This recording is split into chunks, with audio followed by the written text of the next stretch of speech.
الله. السلام عليكم ورحمة الله وبركاته. الحمد لله والصلاة والسلام على رسول الله وعلى آله وصحبه ومن والاه أما بعد. Jemaah yang dirahmati Allah Ta'ala, melanjutkan tafsir surah Ali Imran 129. Allah berfirman, A'udzu billahi minasy syaithanir rajim. Ya ayyuhalladzina amanu in tuti'ul ladzina kafaru yaruddukum ala a'qabikum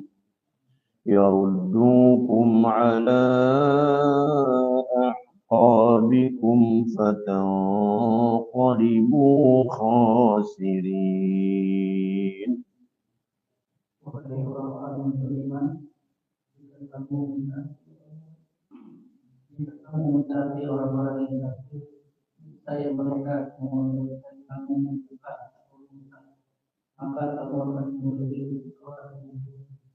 Baik, ini dulu yang pertama. Allah Subhanahu wa Ta'ala memperingatkan hambanya yang mukminin agar tidak taat kepada orang kafir dan munafik. Jadi dua golongan ini termasuk dalam ayat ini. Karena munafik itu pada hakikatnya ya sama seperti orang kafir. Ya satu blok sama orang kafir, munafik. Hatinya bersama orang kafir. Mulutnya bersama kaum muslim. Jadi Allah berfirman, hai orang beriman, ya ayyuhalladzina amanu in tuti'ul ladzina kafaru. Jika kamu mentaati orang-orang kafir, mereka akan mengembalikan kamu ke belakang menjadi kafir sehingga kamu merugi.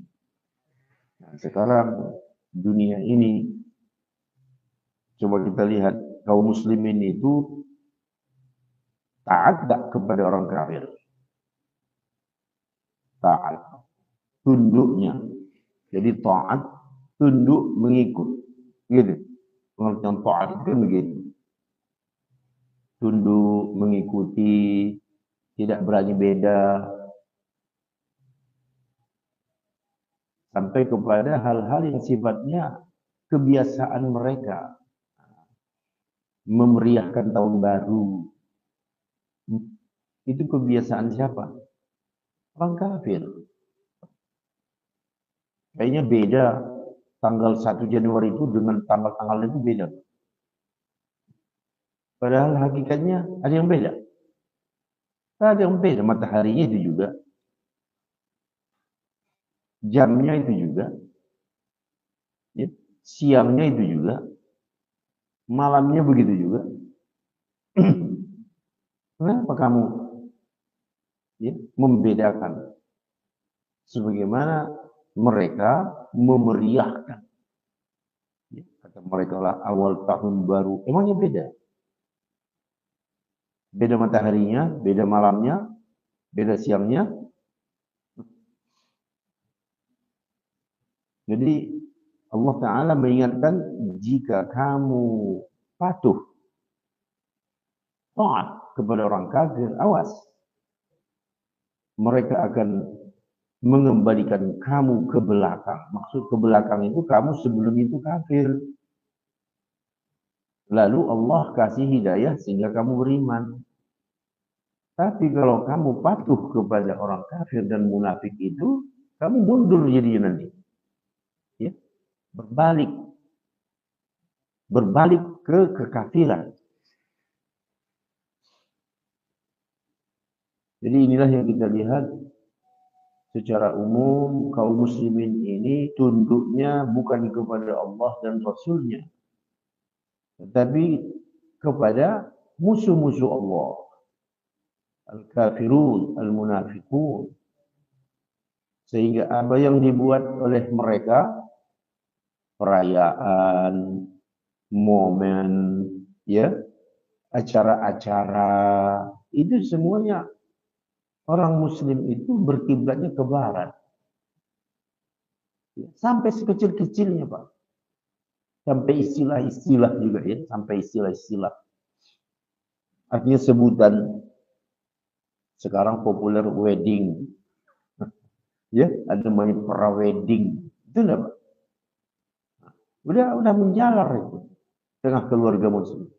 Mana ada di kita ada pra-wedding? Sampai kepada sebutan-sebutan. Ya, kita mengenal lamaran, khitbah. Kita mengenal akad. Kita mengenal walimah. Nah, ini namanya kita pre-wedding. Jadi itu semuanya gara-gara apa? Gara-gara tunduk mengikuti. Jadi apa yang mereka buat, itulah yang kamu buat. Ya. Lain soal umpamanya kalau terkait dengan teknologi, ya itu kan milik semua orang ya. HP, teknologi informasi, ya, perangkat-perangkat, laptop, komputer, ya. Tapi kalau sudah isi komputer, program, ini sudah mulai. Kamu itu sudah bergantung ke mereka. Ya. Jadi taat itu mengakibatkan ketergantungan.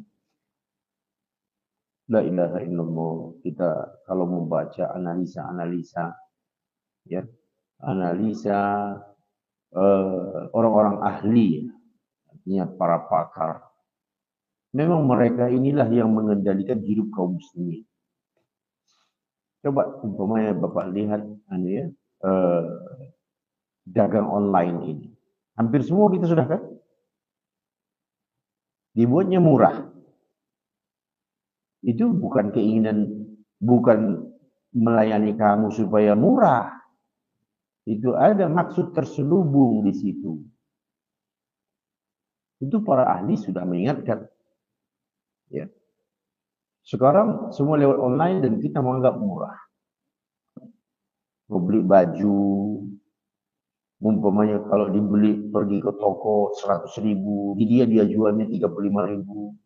Bahkan ada yang sampai 15.000 harga pakaian. Mana masuk akal harga pakaian 15.000? Kenapa sampai begitu? Kita nggak pernah berpikir kenapa begitu. Modalnya aja nggak cukup. Bagaimana dia bisa jual murah? Kata para ahli, mereka ini menanamkan ketergantungan. Nanti kalau sudah kita manja, pada suatu waktu, baru mereka tunjukkan wajah aslinya. Itulah dia, dagang-dagang online itu. Ya. Dan itu mematikan pedagang-pedagang kita, betul kan? Mati sudah semua. Bapak pergi aja ke toko-toko pakaian di Tanah Abang sana. Pada tutup semua. Tutup semua, habis. Karena nggak mungkin dia nggak usah cerita untung lah, modalnya saja nggak bisa. Jadi semua nanti perdagangan yang apa namanya, yang biasa itu mati, tinggal dia sendiri. Pada saat itu kita pun sudah bergantung ke dia, barulah ditunjukkannya nanti wajah aslinya. La ilaha illallah Muhammadur Rasulullah. Ya. Jadi semua manusia ini dibuat tunduk kepada mereka. Hampir seluruhnya kehidupan kita ini sudah mereka kuasai. Kebiasaan. Ya. Jadi disinilah Allah Subhanahu wa ta'ala mengingatkan, ya ayyuhalladzina amanu, wahai orang beriman, jika kamu taat kepada orang-orang kafir itu, niscaya mereka kembalikan kamu ke belakang. Artinya menjadi kafir, murtad. Maka kamu menjadi orang-orang yang merugi seperti mereka. Jadi apa yang harus kita lakukan? Ya, jangan mau mengikuti arus. Ya. Wabil khusus hal-hal yang terkait dengan kebiasaan, tradisi, acara, apalagi yang namanya ajaran. Jangan mengikuti kemauan mereka.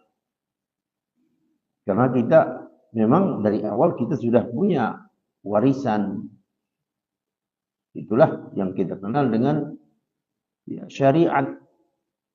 Jalankanlah syariat itu. Ya, anak-anak sekarang, Bapak lihat, la ilaha illallah, subhanallah. Siapa yang punya anak kecil, ya, merasakan sendiri jauh berubah. Anak jadi pemarah, enggak diikuti kemauannya. Anak menjadi tukang protes. Akhlak sudah tidak ada. Karena yang dia lihat di situ terus tidak ada adab, tidak ada akhlak. Ya, sama orang tua, membantah bahkan marah sama orang tua dari kecil. Dan otaknya dibuatnya bergantung.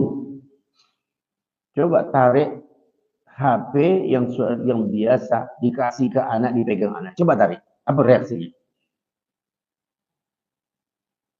Mengamuk, memberontak. Kenapa? Otaknya sudah tergantung. Nah, ketergantungan itulah di dalam bahasa agamanya ta'at. Ya. Kalau sudah bergantung, ya ta'at. La haula wala quwwata illa billah. Sampai kepada bayi. Dan ini entah kenapa ini ya termasuk peran ibu-ibu rumah tangga ya. Membagikan anaknya yang belum ada akalnya pun kasih pegang HP. Anak yang belum ada akal, Pak, kasih pegang HP. Dan itu merata, bukan satu dua orang. Ini sudah menjadi ya, keluhan para siapa ya, orang-orang yang memperhatikan dunia anak. Kenapa si ibu sengaja memberikan HP untuk anaknya, biar ada mainan anak. Dia tidak tahu apa isi program yang ditonton oleh anaknya itu. Semua itu menghancurkan mental. Besarlah anak itu emosional, pemarah, tidak ada akhlak, ketergantungan. Apa kemauannya yang tidak diikuti, dia akan marah. Ya, inilah buah. Nah, memang asal usulnya kapan ini? Nah, sejak masa COVID dibuat sampai anak sekolah bergantung ke HP. Karena belajarnya online. Nah, jadi kalau begitu bukan tidak mungkin COVID itu adalah sebuah agenda terselubung. Bukan hanya menghabisi nyawa orang, tetapi menghabisi mental orang. Semua orang tanpa kecuali. Bapak keluar dari masjid, lihat aja orang di pinggir jalan. Apa yang dipegangnya? Nasihat.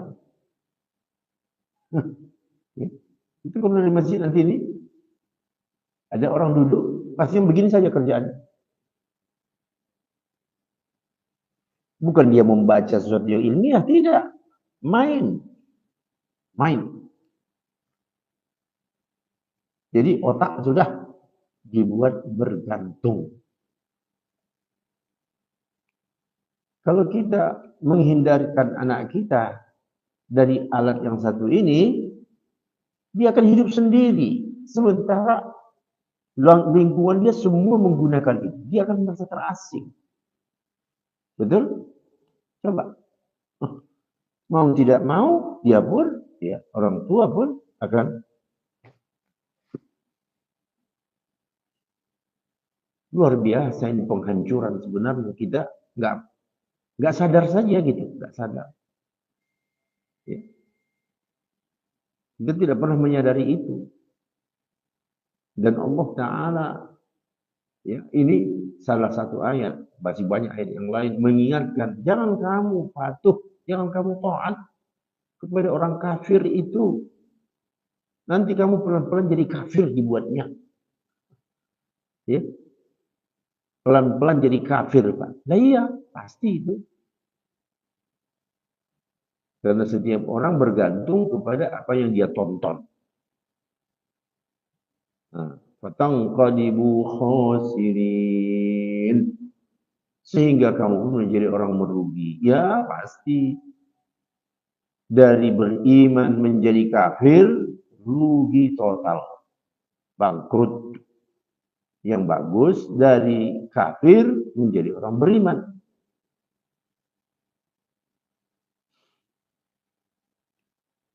Jadi, semua bidang, budaya, ya, sampai ilmu pengetahuan, Pak, akademik. Nah, sekarang Bapak lihat ya, AI ini ya. Iya. Kita artinya orang-orang yang berpendidikan pun menikmati AI. Betul, sementara. Sampai kamu tergantung. Nanti kamu tergantung ke situ, apa yang dikatakannya harus kamu ikuti. Dan secara bisnis nanti, AI itu akan memungut biaya. Begitu. Ya. Sekarang gratis, tanya saja. Di setiap handphone orang sudah langsung itu AI itu ada. Apa yang kamu ingin tanya, tanya aja dia, dikasih informasi lengkap. Secara bisnis, nanti dia akan meminta uang dari kamu. Kalau enggak kamu kasih, dia tidak akan kasih informasi. Kamu harus kasih karena kamu sudah bergantung. Coba, itu secara bisnis. Belum lagi informasi yang disajikannya kepada kamu terserah maunya dia. Dan karena kamu sudah tergantung ke dia, apa yang dikatakannya pasti kamu terima. Lalu kata Allah, jika kamu mentaati orang kafir, niscaya mereka akan memurtadkan kamu. Sehingga jadilah kamu orang-orang yang merugi. Jadi kalau secara global kita melihat ini adalah pra-Dajjal. Ya, menjelang munculnya si Dajjal. Dunia dikuasai oleh satu kekuatan. Anak buah Dajjal ini dulu. Ya. Kalau sudah nanti semua ada di tangannya, baru muncul figurnya si Dajjal itu. Orang kehilangan iman. Jadi, ya ini semuanya arahnya ke sana, Pak. Ya. Dunia ini dikontrol ya oleh satu kekuatan. Nah, simbolnya satu mata itu. Satu mata. Itulah namanya si Dajjal.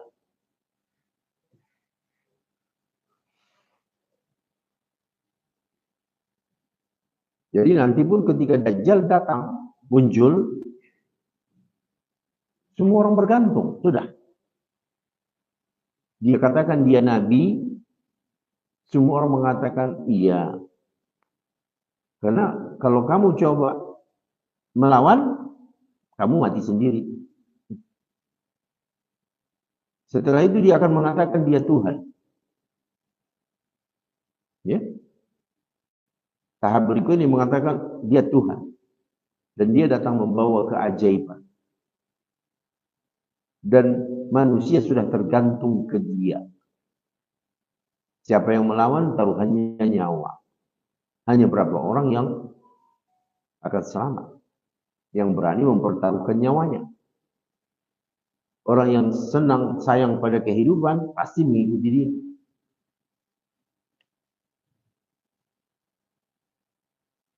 Baik, lalu ayat 150 firman Allah, Balillahu maulakum wa huwa khairun nasirin.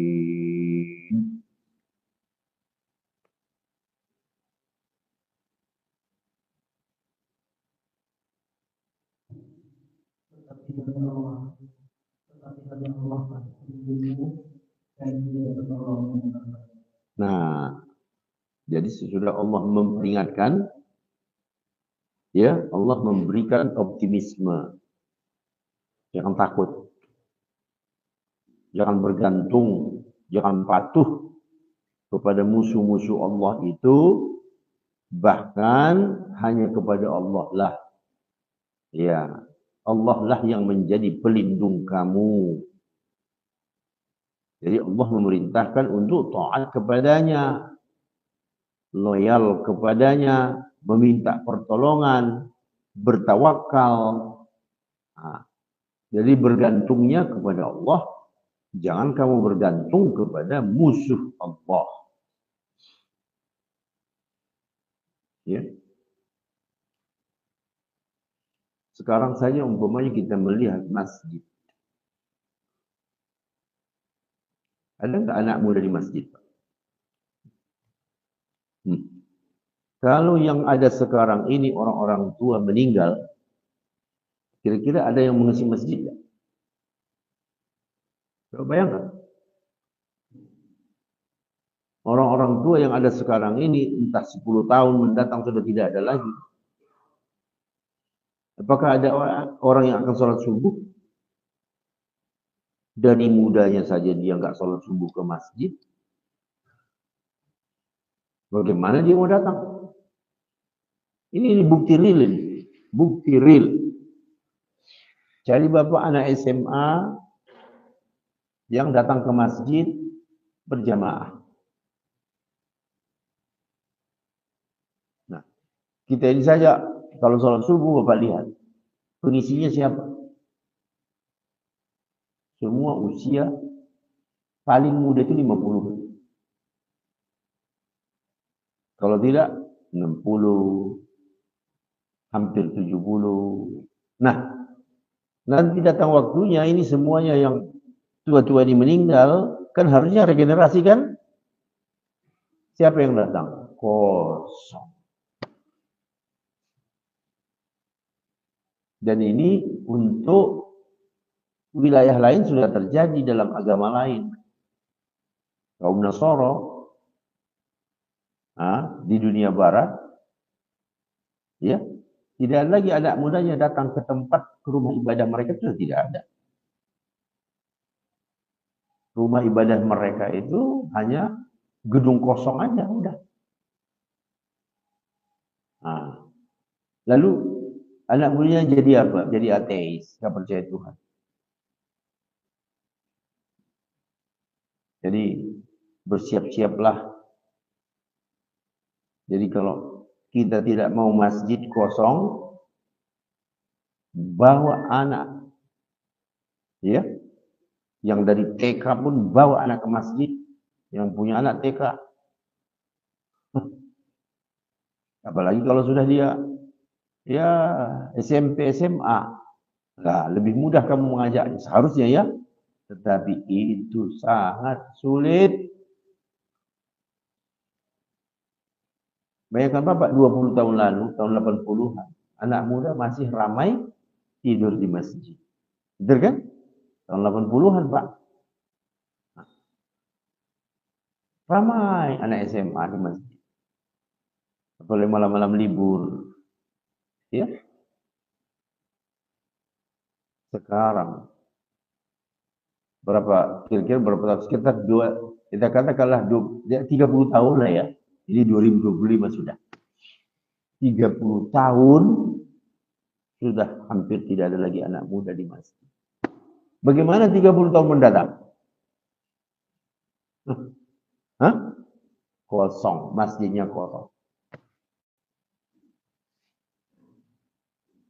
Jadi jangan puas Bapak datang ke masjid.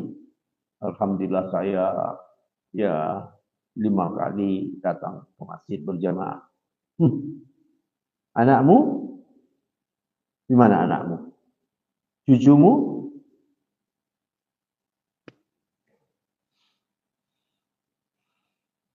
Dan sekarang pun kita mengatakan sudah berat mengajak anak cucu ke sekarang kita sudah mengatakan susah.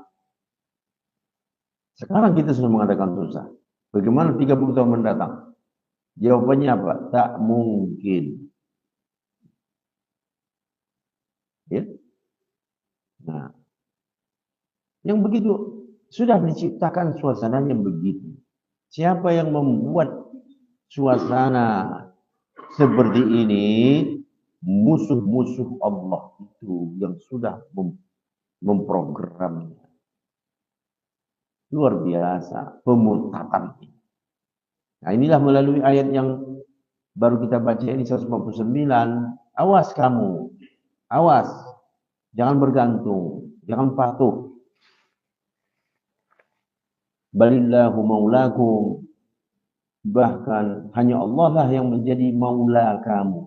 Maula itu penolong, pelindung, dan dialah sebaik-baik penolong. Wa huwa khairun nasirin. Walaupun ayat ini ya setelah ini berkaitan dengan perang Uhud. Ya, perang Uhud. Jadi dulu waktu perang Uhud itu termasuk perang terdahsyat ya. Kenapa? Karena di tahap awal, tahap pertengahan, kaum muslimin ya menderita pada perang Uhud itu. Ya, ayat ini terkait dengan kondisi perang Uhud. Balillahu maulakum wa huwa khairun nasirin. Bahkan Allah lah yang harusnya menjadi penolong kamu dan dia sebaik-baik nasirin, sebaik-baik penolong. Kemudian setelah itu kita melihat 151, baru ini ceritanya ke bawah 151, 152. Jadi betul-betul laporan tentang perang Uhud. سنلقي في قلوب الذين كفروا الرعب بما أشركوا بالله ما لم ينزل به سلطانا ومأواهم النار وبئس مثوى الظالمين.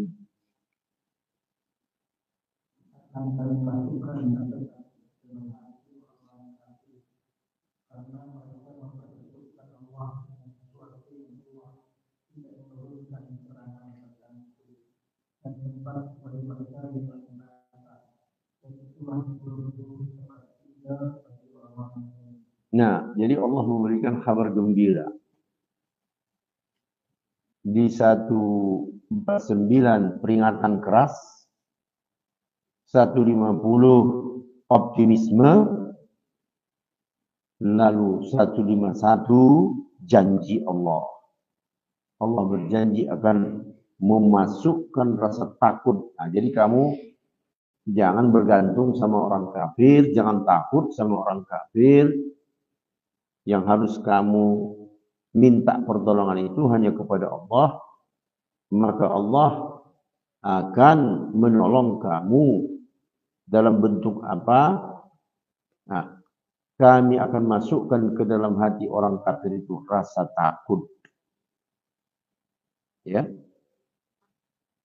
Disebabkan apa? Disebabkan mereka mensekutukan Allah. Asyraku billah. Yang tidak diturunkan Allah keterangan tentang itu. Nah, lalu ada beberapa hadis Nabi kita sallallahu alaihi wasallam yang diriwayatkan oleh Asy-Syaikhan Imam Bukhari dan Muslim di dalam dua kitab sahihnya an Jabir ibn Abdullah anna Rasulullah sallallahu alaihi wasallam qala, diriwayatkan dari Jabir, sahabat Jabir, Nabi sallallahu alaihi wasallam pernah bersabda, aku diberi 5 hal yang belum pernah diberikan kepada Nabi sebelumku. Nah, ini ya kelebihan Rasulullah sallallahu alaihi wasallam. Jadi ada 5 hal keistimewaan yang diberikan Nabi. Di antaranya aku ditolong dengan rasa takut.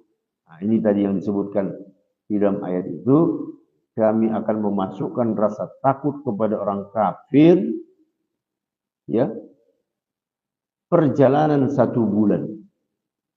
Jadi belum perang mereka sudah ketakutan, mundur, nggak jadi perang.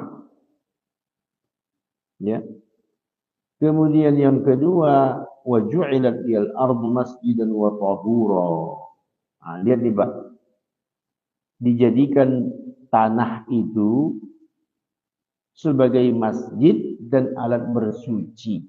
Nah, jadi kalau tidak ada masjid, di mana saja kita bisa sholat.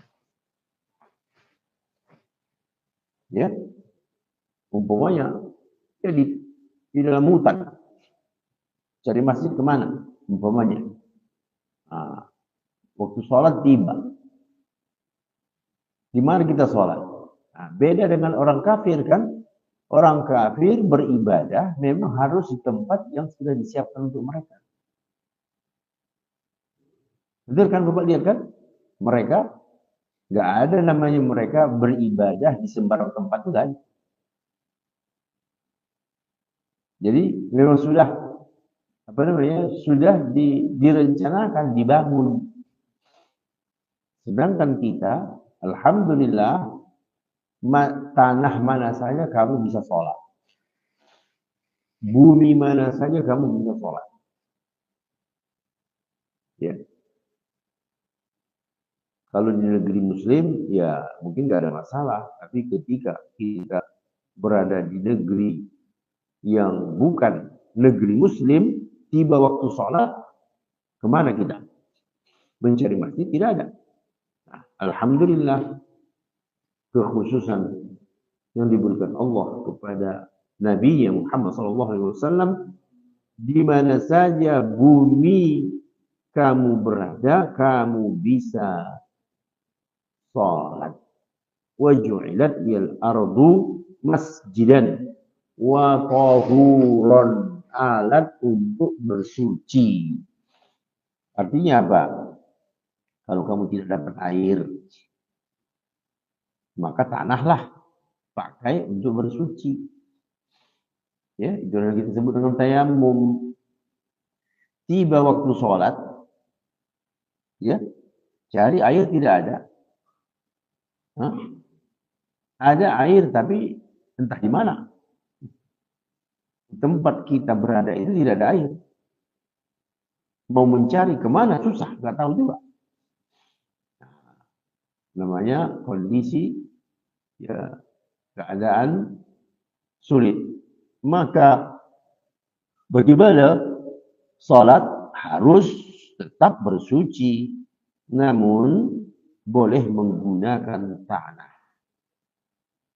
Ya, tata caranya disebut di dalam hadis. Memang ada 2 versi. Ya, tanah atau debu itu 2 cara, 2 versi. Apa itu? Ada hadis yang menyebut 2 tepukan, ada yang hanya 1 tepukan. Ya, anggota yang mau disapu dengan tanah ini muka. Coba Bapak lihat ya. Orang kan takut dengan tanah kan. Tanah dikonotasikan apa? Kotor. Betul. Nah, Tanah dikonotasikan kotor. Bahkan kita kalau tidak ada air, justru kamu harus pakai tanah. Kamu jangan menganggap kotor jijik tanah itu. Dari situ asalmu. Coba. Ya kan? Asalmu dari situ. Dari tanah itu. Dan akan ke situ kamu dikembalikan. Nah, apa anggota yang disapu ini? Wajah, dua tangan. Tangan ini sampai mana? Ada riwayat, dan ini riwayat yang kuat, sampai pergelangan saja. Nah, ada pendapat sampai siku. Tetapi yang lebih kuat itu hanya sampai pergelangan saja. Ya. Tangan debu yang di tangan kiri menyapu tangan kanan, debu yang dari tangan kanan menyapu tangan kiri. Itulah yang namanya tayamum. Terus habis itu apa? Silakan sholat.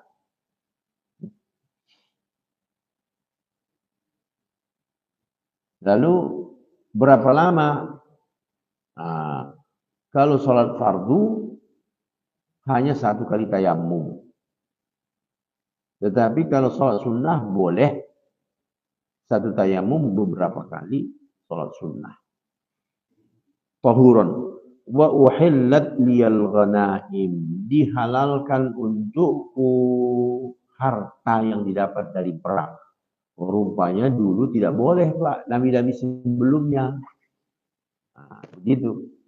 Nabi-nabi sebelumnya, kalau perang, apa yang didapat waktu perang itu kamu tidak boleh usik itu. Nah, tetapi sejak zaman Nabi Muhammad SAW berubah hukum. Boleh yang kamu dapatkan dalam waktu perang itu boleh menjadi hak kamu.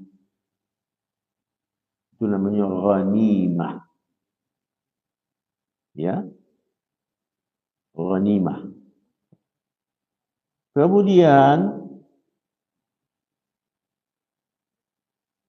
ya, mana ini tadi ya? Wa u'titu syafa'ah. Allah memberikan kepada Nabi kita syafaat. Apa ini syafaat nih Pak? Pertolongan. Rasulullah berhak memberi pertolongan kepada umatnya. Wa kana an-nabiyyu yub'ats ila qau'a. Jadi selain Rasulullah tidak ada yang bisa nanti memberikan syafaat. Nabi Adam tidak bisa memberikan syafaat. Artinya pertolongan di hari kiamat. Orang-orang, masing-masing orang kan hanya mengandalkan amalnya sendiri. Dia ada yang pergi ke Adam, tolong bantu aku, tolong kasih syafaat. Kata Adam, aku nggak bisa, aku nggak diberi hak untuk itu.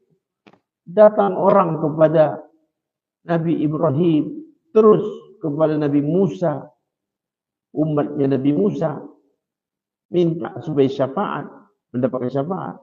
Kata Musa, aku nggak bisa. Datang umatnya Isa. Nah, ini yang diyakini orang-orang yang mengaku pengikat Isa. Sekarang kan nanti akan diselamatkan. Ya, iya, juru selamat. Nggak bisa. Isa tidak bisa menyelamatkan. Dia tidak diberi hak itu. Bahkan nabi-nabi itu justru datang kepada Nabi Muhammad Sallallahu Alaihi Wasallam supaya diberi syafaat. Nah, inilah ya kekhususan. Wa u'titu syafa'ah. Kemudian Nabi yang pernah diutus Allah ke berbagai kaumnya hanya untuk kaumnya itu saja. Sedangkan Nabi Muhammad SAW diutus untuk seluruh bangsa. Ya, jadi katakan saja bangsa yang ada di timur, Jepang, Cina, bagi mereka apa yang harus mereka jalankan? Syariat Nabi Muhammad sallallahu alaihi wasallam. Kalau mereka itu hidup dulu di zaman sebelum Nabi Muhammad, mereka tidak tidak dipaksa. Ya, karena masing-masing nabi itu, Musa artinya Bani Israel, nabi-nabinya itu hanya ajarannya berlaku untuk Bani Israel saja. Sampai kepada Isa. Isa, ya, nabi terakhir dari Bani Israel. Ajaran Isa tidak berlaku untuk bangsa lain yang tidak ada hubungannya dengan Bani Israel. Tidak ada darahnya, darah Bani Israel itu tidak ada sama dia. Itu tidak berlaku untuk dia. Hanya satu-satunya yang artinya Nabi yang diberikan Allah keistimewaan, semua umat, semua bangsa harus mengikuti ajarannya, hanya beliau. Wa kana an-nabiyyu yub'ats ila qaumihi khassah wa bu'ithu ila an-nasi 'ammatan. Jadi kalau orang hidup di zaman sekarang tidak mengikut Nabi Muhammad, dia akan binasa. Ya. Dan jangan mengatakan kami umatnya Nabi A. Itu tidak akan diterima darinya di yaumul qiyamah. Nabi B. Nabi-nabi itu sudah lewat masa ajarannya. Kamu hidup di zaman Nabi Muhammad sallallahu alaihi wasallam. Jadi, ini perlu ketahui juga ya, bahwa manusia yang hidup setelah Nabi Muhammad ini juga disebut umat Muhammad. Pemakaian secara umum, walaupun dia tidak muslim, itu masih dipakai secara bahasa umat Muhammad. Karena dia hidup pada zaman setelah Rasulullah diangkat, diutus menjadi Rasul. Begitu.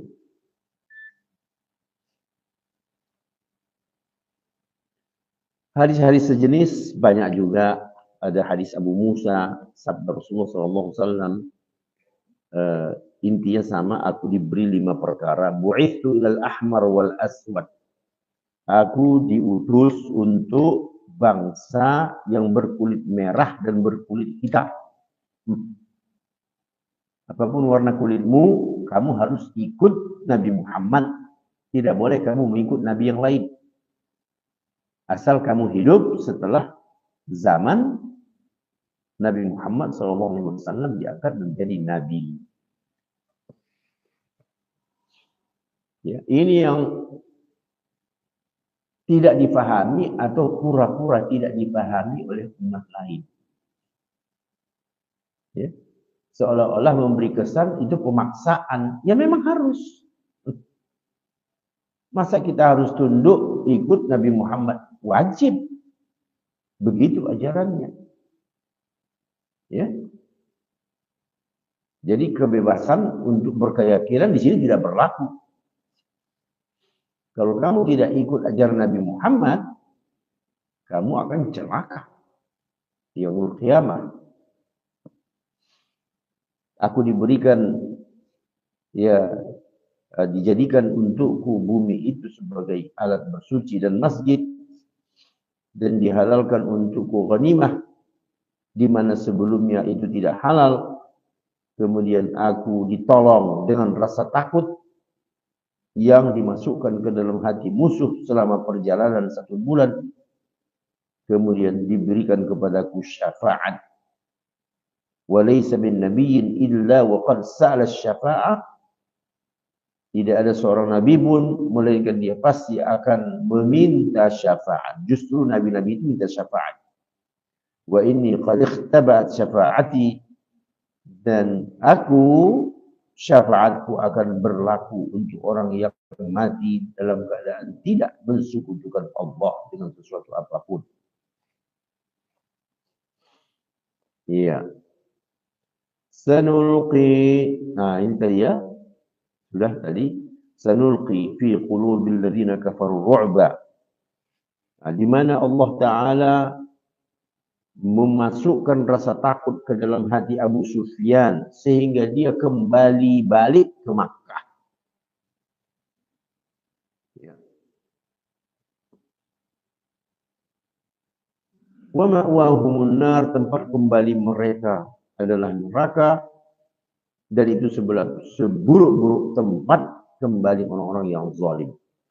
وَلَقَدْ صَدَقَكُمُ اللَّهُ وَعْدَهُ إِذْ تَحُسُّونَهُم بِإِذْنِهِ حَتَّى إِذَا فَشِلْتُمْ وَتَنَازَعْتُمْ فِي الْأَمْرِ وَعَصَيْتُم مِّن بَعْدِ مَا أَرَاكُم مَّا تُحِبُّونَ منكم من يريد الدنيا ومنكم من يريد الآخرة ثم صرفكم عنهم ليبتليكم ولقد عفا عنكم والله ذو فضل على المؤمنين.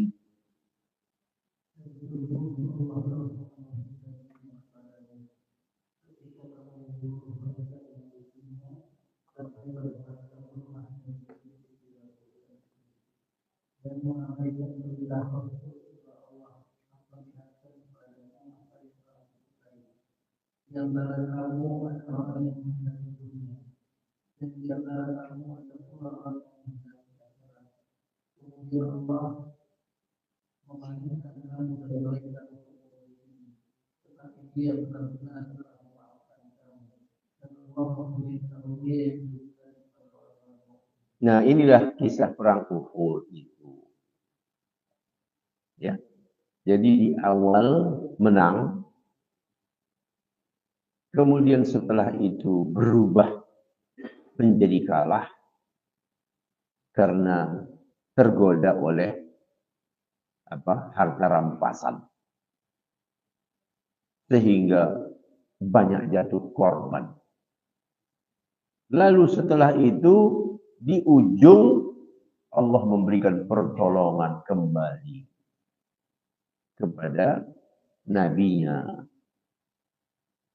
ya, sallallahu alaihi wasallam, dan akhirnya penutupnya orang-orang kafir itu ya tetap kalah. Tapi sempatlah terjadi ya perubahan selama satu kali perang itu. Itu dia tadi. Di awal Allah mengatakan Allah telah menepati janjinya ketika kamu membunuh mereka. Itu di awal tuh. Ittahusnunahum bi'izni.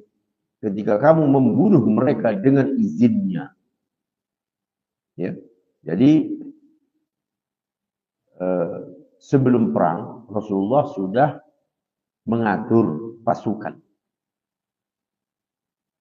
Karena Uhud itu ada daerah wilayah yang berbukit, maka Nabi menempatkan sahabat-sahabatnya di bukit itu.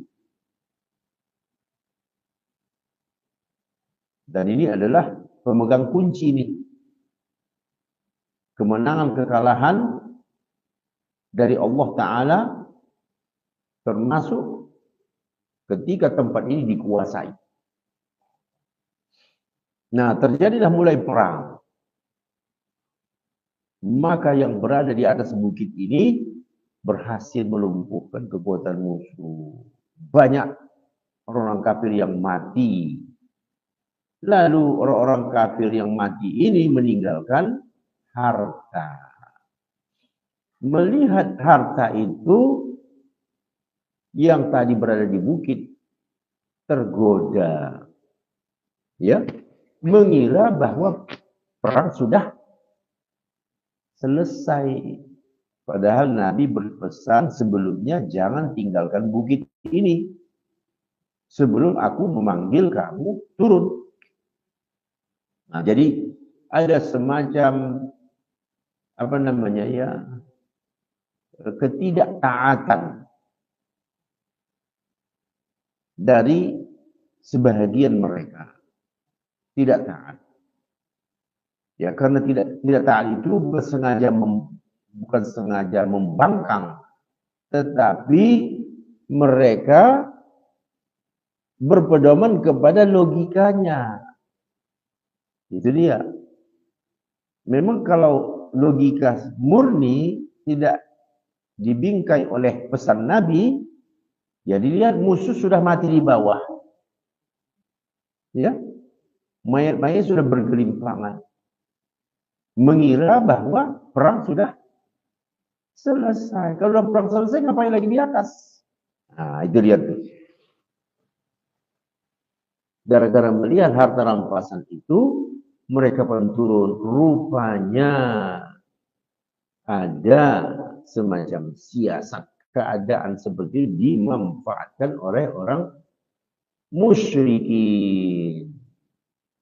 Mereka melihat tempat kosong, mereka ke belakang dan naik ke bukit itu dari belakang membalas. Ya, maka banyaklah yang meninggal syahid di antara sahabat. Sampai ya Rasulullah SAW pun ya sempat mengalami cedera. Tetapi Allah tidak akan membiarkan keadaan itu. Namun itu dibiarkan Allah supaya jadi pelajaran. Gitu ya. Nah, jadi kamu kalah itu memang ada maksud di situ. Jangan kamu menyalahi perintah dan aturan yang sudah ditetapkan oleh Nabi, supaya kamu itu bisa belajar. Ya, Ibnu Abbas mengatakan, ya Allah telah menjanjikan kepada kamu kemenangan ketika kamu membunuh mereka dengan izinnya. Sampai ketika kamu fasyiltum, ya arti fasyiltum di sini kamu merasa takut dan kamu berselisih pendapat, wa asaitum dan kamu tidak mengikuti, bermaksiat, ya, bermaksiat kepada Rasul dengan menyalahi pesannya, di mana tadi sebelumnya Nabi berpesan jangan tinggalkan tempat ini. Setelah mana Allah memperlihatkan kepada kamu apa yang kamu sukai, itulah dia harta-harta yang di bawah itu. Karena orang waktu perang itu berapa harga baju perang itu, Pak, itu mahal. Ya, pengaman baik yang menutupi kepalanya, menutupi badannya, itu semuanya harta-harta yang mahal. Nah, lalu kata Allah, minkum may yuridud dunya, sebahagian di antara kamu ada yang menginginkan dunia. Inilah yang menginginkan maghnam ghanimah. Ketika mereka sudah melihat kekalahan orang kafir, tetapi sebahagian di antara kamu memang ada yang menginginkan akhirat. Kemudian ia memalingkan kamu dari mereka supaya menguji kamu. Dan sungguh Allah Ta'ala sudah memaafkan kamu. Kalau tidak dimaafkan, kamu sudah habis seluruhnya. Begitu ya. Kamu sudah habis seluruhnya. Menjadi korban orang-orang kafir tadi. Tetapi ya sebahagian terbunuh. Wallahu dzu fadlin 'alal mu'minin. Nah, ada di sini riwayat dari Ibnu Abbas, wanita-wanita dahulu pada perang Uhud ikut berperang di belakang pasukan kaum muslimin. Nah, jadi perempuan pun ya, perempuan di zaman sahabat pun ikut berperang di dalam peperangan. Apa tugas mereka sesuai dengan kewanitaannya, mengurusi yang terluka. Begitu ya. Orang-orang muslim yang terluka peluru atau panah musuh-musuh. Ya. Kata Ibnu Mas'ud,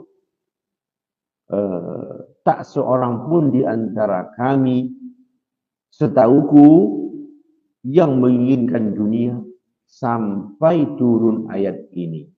Hah, kan keinginan itu dari hati, Pak. Orang kan nggak tahu. Ya. Kata Ibnu Mas'ud, tidak ada di antara kami yang menginginkan dunia, ya,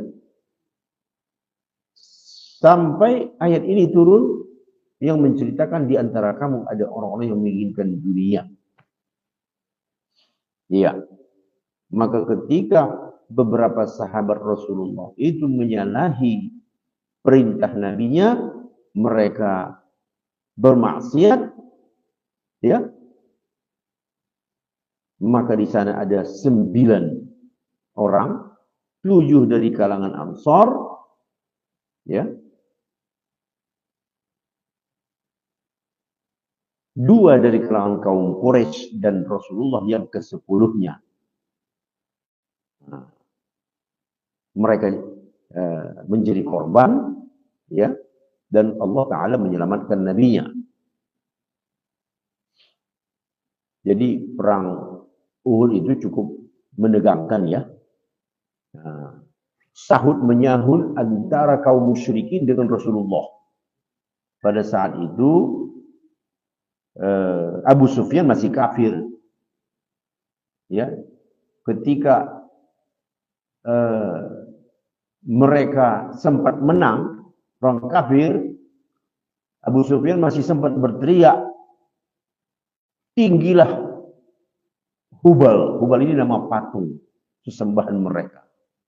Lalu Rasulullah menjawab, kata jawab kamu, Allah lebih tinggi dan lebih agung.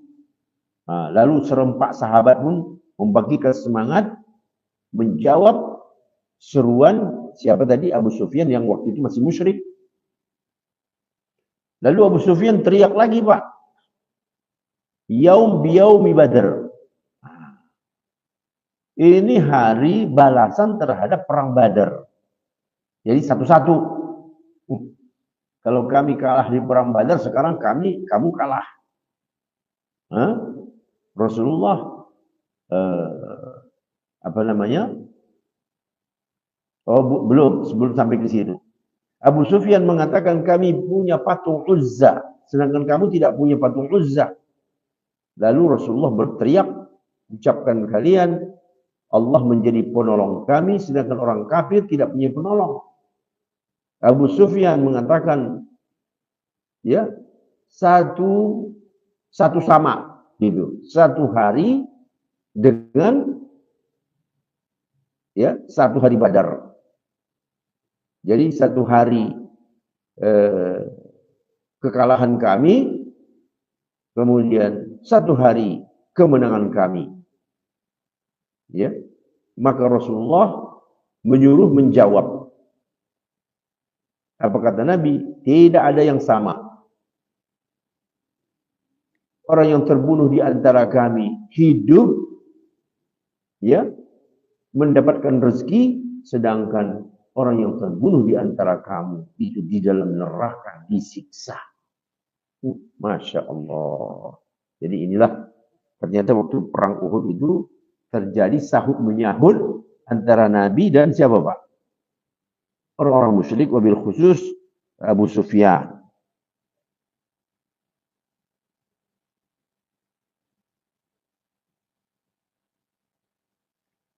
Baik, mungkin sampai di sini dahulu, ya. Nanti insya Allah kita lanjutkan sedikit lagi ayat ini. Mudah-mudahan Allah Subhanahu memberikan taufik dan kemudahan bagi kita. Ada yang mau ditanya, Pak?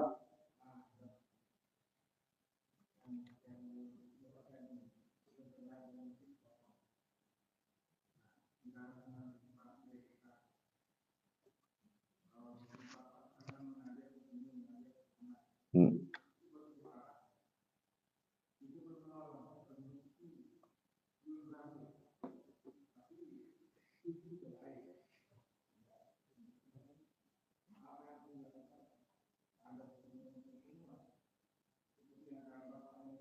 Hmm.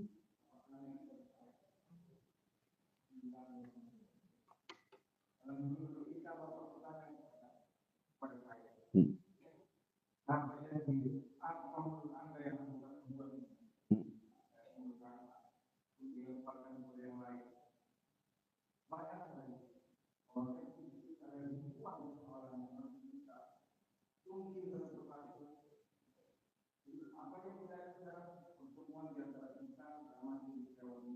Hmm.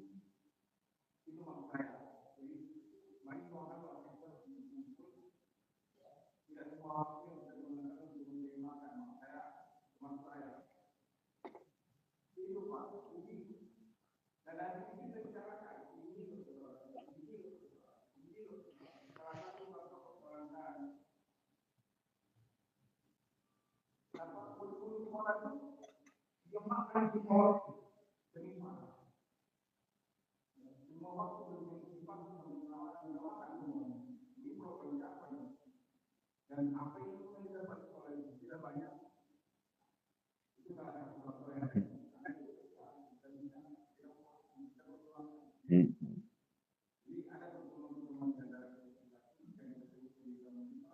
Ya, baik. Waalaikumsalam warahmatullahi wabarakatuh. Jazakallah khairan. Kalau sudah tidak ada, mungkin kita cukupkan sampai di sini. Mudah-mudahan apa yang menjadi niat dan ide kita Allah mudahkan. Aku qouli hadza wa astaghfirullah. Wassalamualaikum warahmatullahi wabarakatuh.